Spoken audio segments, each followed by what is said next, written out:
O contrato de comodato rural, ele é um contrato não oneroso. É uma cessão gratuita do imóvel rural.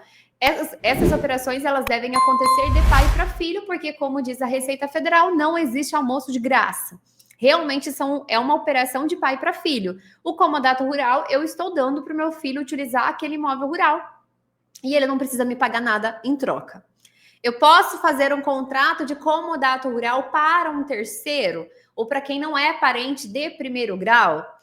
A questão não é poder fazer. Eu posso, desde que eu, proprietário, tribute da maneira devida. Porque o não recolhimento de tributo para o contrato de comodato rural só acontece quando é parentes de primeiro grau. Operação de pai para filho, de filho para pai. Parentes de primeiro grau. Quando é com terceiros, lá no Código Civil, a gente vê que a Receita Federal ela já traz uma tratativa que o valor a ser tributado será o imposto aplicado em 10% do valor venal do veículo, do imóvel. Então, se houver operações de comodato rural, para quem não é parceiro de primeiro grau, o que vai acontecer? A Receita ela tem o direito ali de vir a cobrar tributo em cima desse contrato, mesmo que eu não receba nada em troca. Fernanda, mas eu tenho muitos contratos de comodato aqui que acontece com vizinhos, tá? Com terceiros aqui. A Receita pode questionar? Primeiro ponto que eu quero falar para vocês é o seguinte, tá? Pergunte, questione ao produtor rural se realmente é de graça. A gente acaba vendo que muitas das vezes, quando eles falam, eles trazem a tratativa do contrato de comodato, existe sim uma remuneração, mesmo que mínima. Então, é muito difícil acontecer com terceiros contrato de comodato. Contrato de comodato para quem que eu vou lá emprestar o meu imóvel para o meu filho, né? Então, nós temos casos de irmãos também acontecendo isso, só que principalmente quando a gente pensa nos irmãos, sempre tem algum irmão que acaba recebendo algo em troca. Existe um irmão que recebe remuneração daquele imóvel. E quando tem a remuneração, ele deixa de ser um contrato de comodato, ele passa a ser um contrato de arrendamento. Então, meu irmão, ele não vai lá e vai ceder o imóvel gratuitamente para mim. Se ele está cobrando alguma coisa, mesmo que seja mínimo, mesmo que seja um salário mínimo, mesmo que seja R$ 500, ele deixa de ser um contrato de comodato e passa a ser um contrato de arrendamento. Então, o primeiro ponto é: verifiquem com o cliente de vocês, perguntem, questionem o cliente de vocês como é que funciona a operação. Realmente não existe remuneração? Se não existir, é um contrato de comodato. Aí você precisa passar para ele a questão do risco. O pessoal pediu para eu explicar de novo, acredito que é a questão do comodato. O que acontece? O contrato de comodato rural, ele só pode acontecer para parentes de primeiro grau. A Receita Federal, ela tem previsão legal para que quando o contrato de comodato acontecer para terceiros, para quem não for parente de primeiro grau, pode ser tributado 10% do valor venal. Qual é a base de cálculo?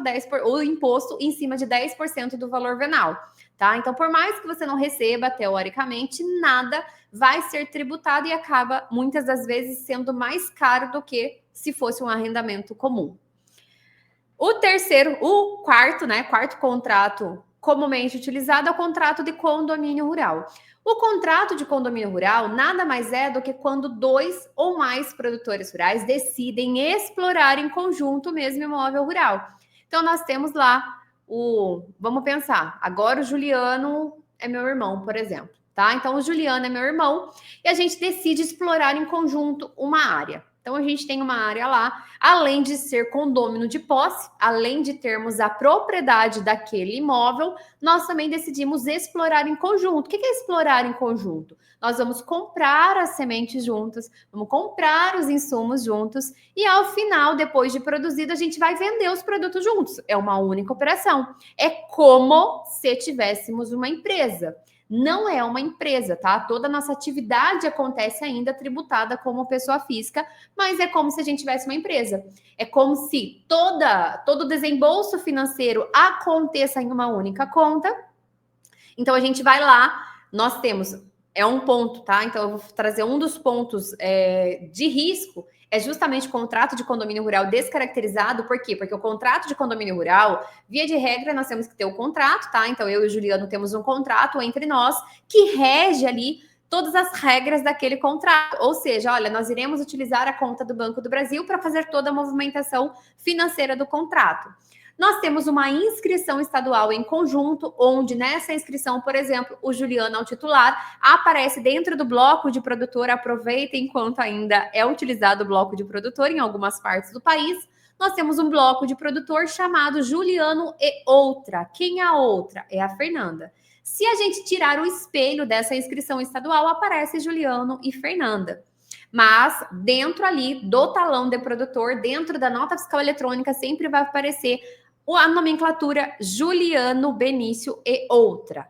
Se a Receita solicitar o cadastro ali da inscrição estadual, a outra é a Fernanda. Então, nós temos uma única inscrição estadual, contendo nós dois, né, como participantes. Nós temos o contrato de condomínio rural e toda nota fiscal de venda da produção sai dessa inscrição estadual, tá? Sempre sai dessa inscrição estadual.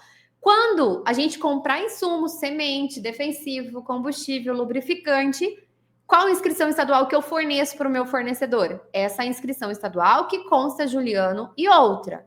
Ou seja, é como especificamente nós tivéssemos uma sociedade, mas não precisamos abrir uma empresa para tal. Eu posso fazer isso ainda na pessoa física.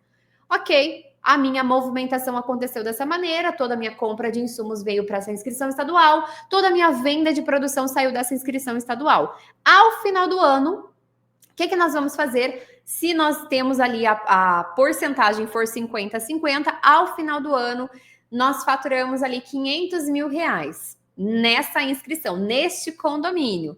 Eu declaro 250 mil, Juliano declara 250 mil de receita. Tá bom? Então, é importante que o condomínio rural nós exploramos em conjunto. Nós temos uma única inscrição estadual. Essa é a grande diferença para a parceria. Na parceria rural, o produtor tem uma inscrição isolada, sozinho, e nós temos também o proprietário com uma inscrição estadual isolada, sozinho. O que acontece? A gente está vendo acontecer muito isso no Brasil. A nível Brasil, a maioria das secretarias da Fazenda do Estado, elas estão colocando o cadastro ali como parceria. Mas essa parceria é apenas para eles conseguirem formalizar dentro da inscrição estadual. Então, nós estamos vendo várias secretarias da Fazenda onde não tem o codinome de condomínio, tem o codinome de parceria. A tributação é idêntica, tá? Então, para a Receita Federal vai ser a mesma tributação. Nós iremos tributar 100%. O que a Receita não quer? Que alguém deixe de declarar. Então, seja via condomínio ou via parceria, o que importa para a Receita é que 100% da receita da atividade rural seja declarada. Tá? Então, 100% precisa estar declarada, seja o proprietário vendendo a tua produção, tá? Então, ele foi lá, ele vendeu 100 mil reais da produção dele e eu vendi 400 da minha parte. Eu declarei no meu, ele declarou no dele, ambos recolheu o tributo devido, se for devido, né? Se ele não estiver fazendo planejamento tributário de maneira mensal, aproveitando dos benefícios fiscais. Se ele tiver que recolher, ele recolhe. Se eu tiver que recolher, eu recolho. 100% da receita foi declarada. O condomínio também. Eu declaro 50%, ele declara 50%. 100% da receita foi declarada. O quinto contrato, que ele é específico para integração rural. Então, por exemplo, a gente tem lá os casos das integradoras e os integrados. Onde as integradoras, por exemplo, a JBS, ela vai lá e ela manda os animais para que o produtor rural ele engorde, tá? Então, vamos pensar ali numa integradora de suínos, de frango, tá? Vamos pensar numa integradora de frango. A integradora, a empresa, ela é proprietária dos pintinhos. Ela é proprietária dos pintinhos, só que ela não tem a quantidade de avicultura, de granja, tá? Então, ela não tem a quantidade de granja para ela conseguir... Como que é? Calma aí o nome. Vamos colocar suíno, tá? Mais fácil a gente colocar o suíno. Fugiu completamente o nome, mas é granja, tá? Ela não tem a quantidade de aviários, lembrei, aviários. Ela não tem a quantidade física de aviários suficiente para ela conseguir engordar esses frangos. O que acontece? Ela vai lá, essa empresa integradora, ela envia os pintinhos para um produtor rural através de um contrato de integração rural. esse produtor rural, ele faz a engorda desses pintinhos, transforma em frango e depois ele devolve para a integradora. É um contrato que não está dentro do Estatuto da Terra, ele tem a sua lei própria que foi criada depois, mas também não deixa de ser atividade rural. A diferença é que este contrato permite que seja feito a remuneração do produtor através de dinheiro. Porque ele vai emitir uma nota fiscal de remuneração de produtor. Por quê? Porque ele pega esse frango que foi engordado, devolve aviário. O pessoal tá lá no aviário. Não, tem hora, eu tenho uma memória linda, né? Maravilhosa. A idade tá chegando. É aviário mesmo, Marcelo. Que acontece? Ele manda lá o frango de volta e a integradora, por força de lei, consegue fazer o pagamento em dinheiro, porque o frango é dela, ela vende o frango dela e ela paga a parte que cabe ao integrado em dinheiro, tá? Também não tem nada a ver com a parceria rural. É um contrato típico de integração rural.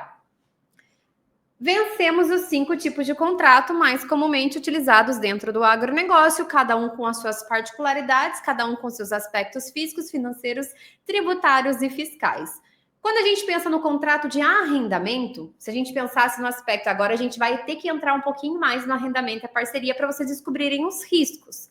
Quando a gente pensa no contrato de arrendamento, como que é a tributação desse contrato?